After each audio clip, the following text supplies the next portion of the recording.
What you do most naturally, you teach most poorly. If you're a highly talented person listening to this, it seems like the world doesn't get the way that you think. You know why? Because they don't get the way that you think. Welcome to another episode of All Up in Your Business. Today, I have a special guest joining me, and we're going to be discussing all things leadership.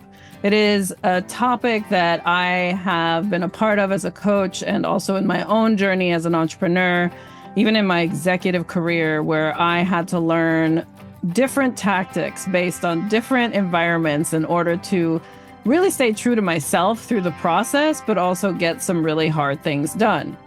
It is not uncommon to feel challenged on how to lead. And Adrian Kohler is one of the no-nonsense leadership coaches out there and business development people I know that I wanted to have the dialogue with him to share his perspective, but also some tactics for you to lead with ease going forward. So I'm just going to read a brief background about Adrian so you get to know him a little bit, but obviously we'll dive right into the conversation and you'll see why he's top of his game and has helped so many people globally in order to lead from the inner space in order to have outer impact. So Adrian Kohler is the no-nonsense leadership engagement expert and senior partner at Take New Ground. This is a go-to guide for fast-moving leaders. Dedicated to breaking through barriers, he spends his time helping entrepreneurs and enterprise leaders cut through the noise and create transformative outcomes. Adrian coaches executives globally, encouraging authentic leadership and fostering courage for meaningful change. His passion for human performance has led him to diverse contexts, from Fortune 500 organizations to startups and healthcare, making Adrian a catalyst for real talk and impact results. Adrian extends his influence beyond the boardroom as the co-host of Raising the Bar and the Naked Leadership podcast, drawing on his background in philanthropy, ministry, activism, and medicine. He thrives in difficult conversations and engaging complexity, challenging listeners to live authentically. Currently residing in the heart of Hollywood with his children, Scout and Charlie, who are the cutest, Adrian is on a mission to inspire authentic leadership, urging individuals to raise the bar in both personal and professional realms. You see why I had to have him on the show? I'm so excited to share today's conversation with you. And as always, we love to hear back from you. So please go ahead and subscribe, like, comment, and review on whatever platform you're listening to us on to make sure that we know this type of content is something that drives action in your life. All right, let's jump into it and get all up in your business with Adrian, my special guest today. Welcome, Adrian, to All Up in Your Business. You know what I love about us, especially because we've known each other for a little bit, is that we literally can talk about anything, hold space for each other, and really get into it. So I wanted to have you on the show because I feel like more of our leaders, founders, execs, people dealing with today's challenges of how it means to move things forward, but also stay aligned with who they are, is one of the biggest challenges we're facing with all the trends coming out, the noise that we have to navigate through, the inner challenges we face and the dynamics of it all. So I'm so happy to have you here. Thank you for joining me.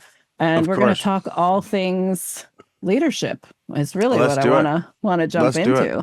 I've got some core convictions that, everybody as a human being, we all want to be seen. We're scared to death to be seen.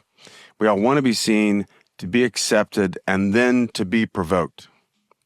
And I think that's what friendship is. That's what camaraderie is. It's like, I see you, it's okay, and what's next?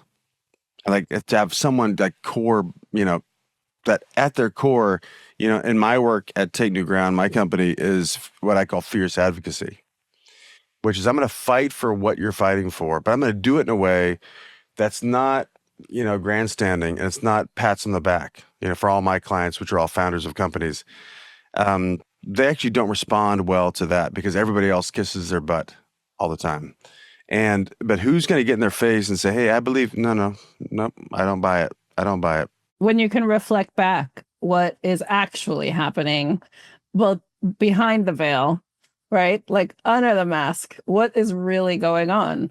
But I'll tell you, here's the gifting though, Adrian, is the fact that we can create the space for them to allow themselves to remove it. And I think that is a sign of like a coach leader, right? Where you have this willingness, like this inner desire to be like, no, let's just get to the freaking truth. Like, what is the truth of the matter? Yeah. And like, let's move forward through it. And what are the tactics for it? And I love that you brought up the word conviction, because it was actually one of my questions. Whereas where does conviction matter when it comes to growth in your business, as you're trying to move forward, as you're trying to garner investment, even as you're trying to state your claim of impact, once you are seen, once you are putting yourself out there, where do you believe conviction matters most when it comes to growth? Sometimes in a room, when I'm with a group of leaders, I'll make the distinction between being convinced and being convicted. And what I mean by that is, like, being convinced is I'm right about this. Like, I have the right answer. Versus convicted is I'm going to do whatever it takes to see what works. Because being right is, that's a pretty cool thing. I mean, your brain loves it. We call that one of the 4 survival needs that, as the human brain, as it's evolved over eons, whatever, looking good, feeling good, being right, being in control. Those are like the natural, like, and we say that like it's gravity, that your brain is up to that. You don't even get a vote on that. Welcome to gravity. Looking good, feeling good, being right, being in control. Love it. So being convinced is like being right. And it is a piece of all of them, but definitely it's part of being right. But that's survival. That's just that's table stakes. That's the ante to play the game. And most folks don't even know, they're unconscious about how much they're just playing not to lose, because losing is not being right, right? If winning is being right, then losing is not being right, i.e. being, convinced versus being convicted. Now, being convicted lends itself more towards commitment. I'm convinced, like I am I am, like there's a part of me, and I don't want to buy into the zeitgeist of like work-life balance or that kind of thing. Like, no, this thing is a representation of me. Like, being fully expressed is what I'm up to in life. Connected to it. Yeah. Right on. Yeah. And, we went through this season at, I don't know, last decade of like, oh, make sure that you have time to go walk in the park. And that's all great. And what works is when people believe you. Yeah. Which is different than agreeing with you.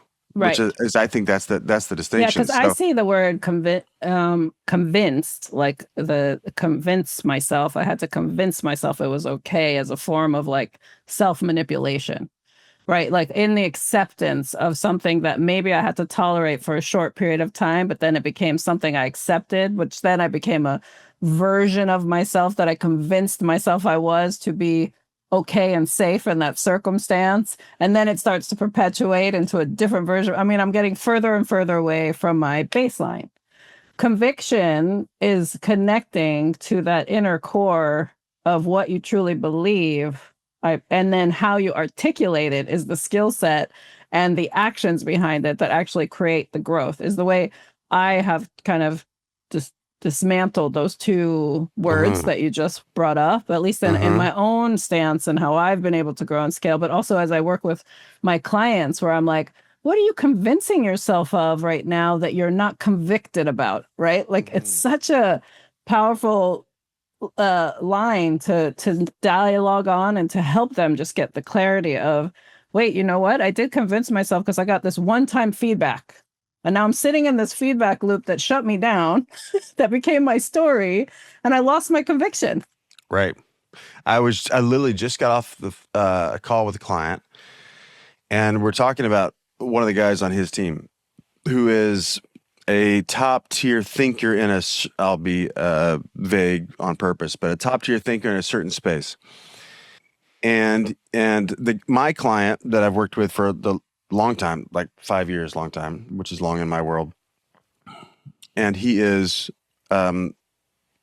trying to help this guy. Because when he shows up to investor meetings, he messes it up because he's busy like filling in the space. And I'm like, what's the conversation that justifies him filling in the space? That's what you got to get to. And what conversation would fuel what's needed in the space? Right. So those two, and those might seem very kind of esoteric or philosophical, which they fit in that category, but actually they are causal versus symptoms. Like, it's like leaders see symptoms, they try to treat the symptoms, like have them say this and not that. That's a symptomology mindset versus what's the causal mindset? Okay, what's fueling the symptoms that I don't like? Is this guy's busy trying to make sure that the potential investor thinks he's smart.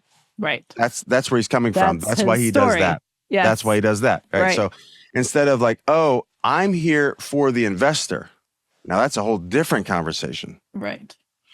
The conviction is, oh, I am so sure and simultaneously open. This is the paradox of it. Like I'm so, how would I really say it? I'm so committed to finding out what's needed that I will both be very assertive and wide open to ideas at the same time.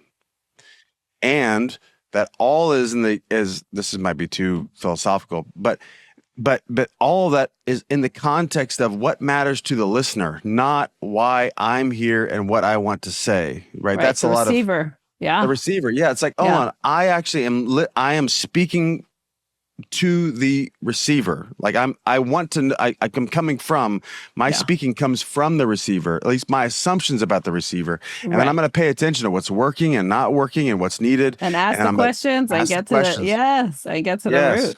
Yeah. Yeah. That's how, founders, I know a lot of your clientele are founders. Yeah. That's usually my experience working with founders as well, is like, that's what's missing is like, internally, you're God. If you're the founder, you're like the top, right? So you're the authority, and people listen to you, and for good purpose. There's lots of nuances in there that I don't want to get into. You created the thing. You created the thing. Yeah. But externally, they didn't drink the Kool-Aid, man. They don't even know what the flavor of the Kool-Aid is if you didn't have conviction on how you articulate what we're all going after. That's right. And by the way, most founders are 10 times smarter than the person they're talking to. And I don't say that arrogantly. It's just so, right? Like, your field, they don't.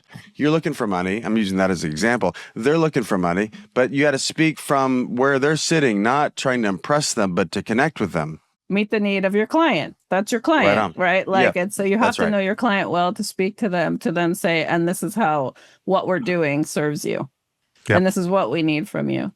But I also feel like there's this, I've been saying this a lot lately, where it's like, stop having the monologue and start having the dialogue. Love it. So much of it is in our heads. So much of it is like, oh, I'm convincing myself. Again, it's that self-manipulation. That's why whenever I hear the word convincing, I'm like, oh, that is such a form of self-manipulation, to believe something that might not be true because you did not actually put it out there, dialogue, to then prove to yourself what's true.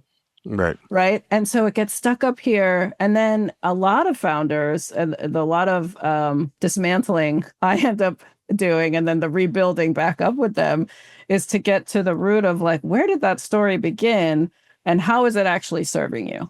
Yep. Right. Because conviction is something where you do have a belief in something, you're willing to do whatever it takes to go after it. Yep. But you're also, what you just talked about too, is you need to master the detachment of the outcome and have the curiosity and openness to actually find out what's true. And it's a very, like, it's just an amazing dance. Like, I love being that dance partner with people, to be like, let's just figure out that move so that we can, have you move forward and flow and find like a really clear way to put it out there. Yes. And I just feel like it's an interesting, thought process to dialogue on. Yeah, sometimes I make the distinction between agenda and vision, which is, so my vision is for this to happen. And I don't know. I mean, if I have a vision, and I believe myself that I have what it takes. That's a whole big journey for people. especially for high performers, because they're used to being very successful and effective And being told so. and being told so. Yes, there's a worship category to it. With that, they can become subservient to that, meaning this needs to go a certain way, or at least if it doesn't go a certain way, I need to have a reason or story why it didn't. And by the way, it can't be my fault. It's that. It's something Right. out there, something outside of themselves. Yeah. So a lot of times folks lean on agenda. Like, I'm here to get this done. And what does it take to get this done? Instead of I'm here for this outcome. I'm committed to this, and let me listen, which I think is your point. Let me listen for what's needed in the context. Yeah. Gather the data. You know what I mean? But for listeners, like context, I need like, what are the conversations that are happening that aren't being revealed yet? You know, and Which those. is Yeah, go ahead. No, I was just going to say it's like the complexity of how to stand in your truth while leading to discover the truth of the circumstance you're in, to then say, this is how we need to move forward. I mean, it's a delicate framework to figure out, but it is a necessity if you want to have stability in what you're building. Yeah. I mean, my experience working with founders and companies is they're all very smart. They're all very ambitious. They're all very action oriented. They're not all, but most are pretty straightforward. And they aren't trained in, haven't even been challenged to be trained in, hey, what works for the other person? Have you ever wondered about that? Yeah, they're just used to being the smartest person in every room, which is true. They're the smartest person in most rooms they've been in. And then they get in this moment in time where they're raising money or they're leading a team, and they get frustrated and they actually become the person they hate to become because they're bitchy, they're a jerk, they're whatever, they're arrogant. They end up becoming, why? Because there's a conversation in their head is like, why don't they get it? Why doesn't the receiver get it? You know why they don't get it? Because they're not you. That's why they don't get it. So it actually takes more work on your side. I always say to my clients, what you do most naturally, you teach most poorly. So if you're a highly talented person listening to this, you'll get the fact that it seems like the world doesn't get the way that you think. You know why? Because they don't get the way that you think. That's why. Yeah. It's true. Yeah. It's true. And they have different skill set. Like, yes. So the other aspect of it too, because I help a lot of my founders and leaders identify their core innate skill set against a 3-part, it's my CEO quiz, I call it, but I believe every business or every leadership team, you have your creators, you have your entrepreneur thinkers, you have your operators. So CEO, so another acronym. And then I love for them to take a quiz and I do this with partners in business all the time, leadership teams, individual founders, because if you know your innate role, then you can understand why it's frustrating for others to understand how you're approaching it, knowing that there are other thinkers on the team, other methods on the team. And then if you get a better understanding of how they do think, then now the language between you is a little bit different. So if I'm a creator, for example, and I'm the one that's like, next idea, solve this, solve that, I'm the original innovator of the company, let's just say, I'm going to struggle with the in the weeds operation, how-to stuff, which is what the operator is going to focus on. So every time you bring up an idea, you're triggering the hell out of the operator because they're thinking about the how.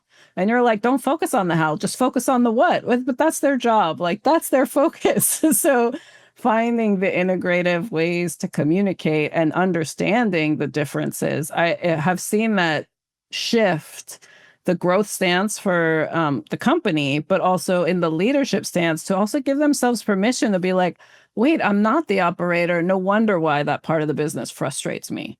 No wonder why I'm reacting this way. And I would call that holding the tension.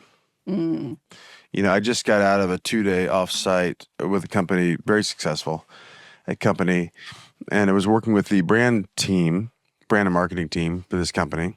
and they killed it in the beauty industry. It just got bought by Estee Lauder, all that.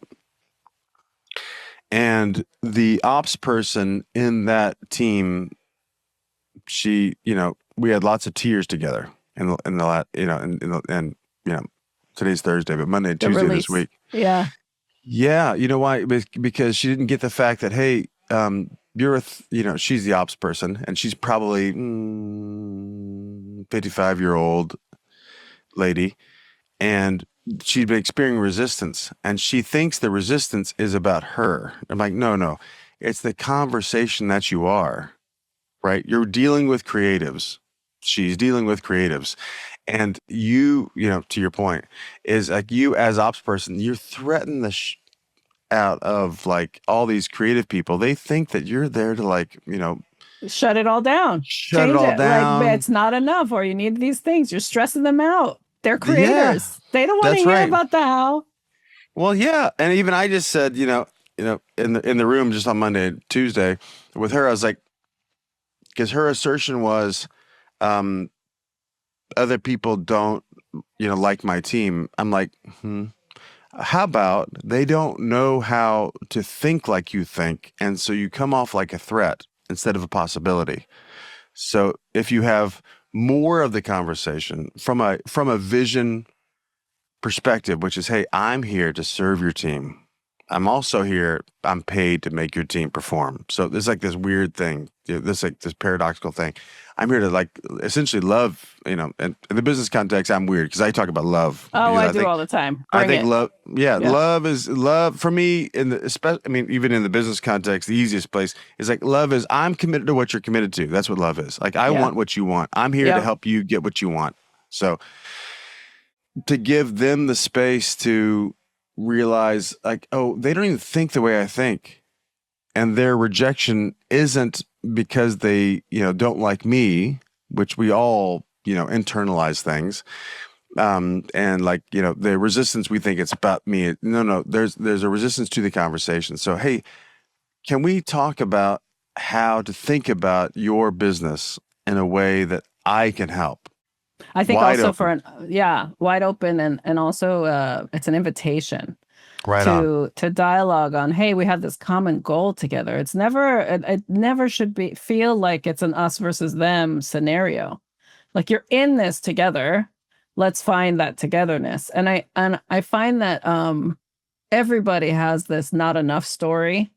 I'm not enough. The situation's not enough. Could it be better? Like there's Yep. always this more, Scarcity. especially like Yep. the overachiever mindset comes from the not enough story. And generally, the people that I find that are in the operator role, a lot of the times are people pleasers. So when they get the rejection hit, or they feel that like that scenario you just shared, I can only imagine what the actual inner dialogue was, that I'm not enough. It was probably happening for her too, where it's like there's this, and with all the effort, because when you're a recovering people pleaser, and I still overachieve, but in a more aligned way now. But I would say I'm a recovering people pleaser. Like I really learned the boundary side of things, how to articulate my needs, find the right exchange.